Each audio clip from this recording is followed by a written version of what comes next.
Hi friends, welcome to our channel Mallesh Yadav. ఇప్పుడు నేను జొన్న రొట్టె చేస్తున్నాను. ఒక చిన్న కప్పు పిండి తీసుకుని ఇలా గుంతలాగా చేసి ఇందులో వాటర్ వేసుకోవాలి. ఇప్పుడు వాటర్ వేసుకున్నాం కదా, ఇలా కలుపుకోవాలి. పిండిని మొత్తం నీట్గా ఇలా కలుపుకోవాలి. ఈ విధంగా పిండి ముద్దను మొత్తం కలుపుకొని ఇలా రౌండ్గా చేసుకోవాలి. ఇలా రౌండ్గా చేసుకున్న తర్వాత ఇప్పుడు కింద పిండి వేసుకోవాలి.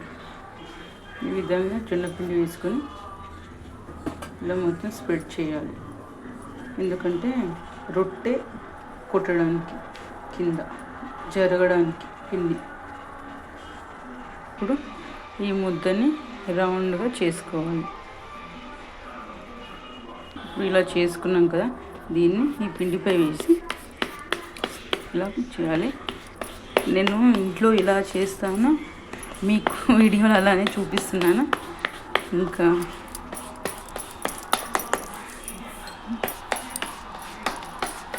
ఈ విధంగా ఇలా జరుపుకుంటూ ఇట్లా పగలకుండా ఇలా కొట్టాలి రొట్టె పైన.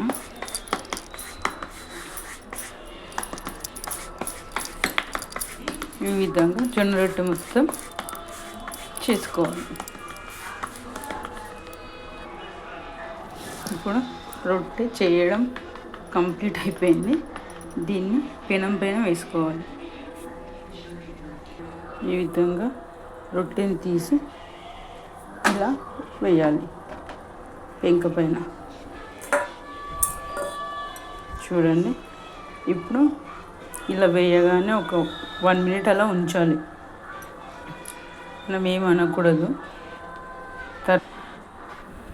ఇట్లా 1 minute అయిన తర్వాత వాటర్ వేసుకుని ఈ వాటర్ని ఇలా చేతితో తీసుకుంటూ ఇలా రొట్టెపై ఇలా దీనిపైన ఇట్లా సమరాడం అంటే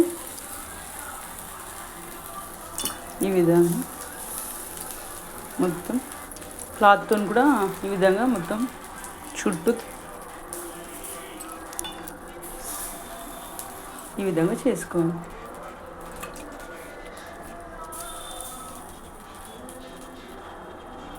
చూడండి,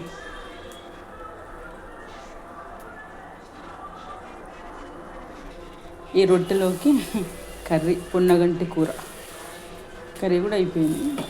ఇప్పుడు ఇంకా తినాలి. చూడండి, రొట్టె ఇంకా కాలలేదు. ఇదిగోండి, కొద్దిసేపు ఉంచాలి ఇంకా. చూడండి, రొట్టె మొత్తం కాలిందనుకో, మనం కింద ఇలా అంటే మొత్తం వచ్చేస్తుంది. ఇలా ఈ విధంగా చూడండి, మొత్తం ఎరిగిపోకుండా వచ్చిందా.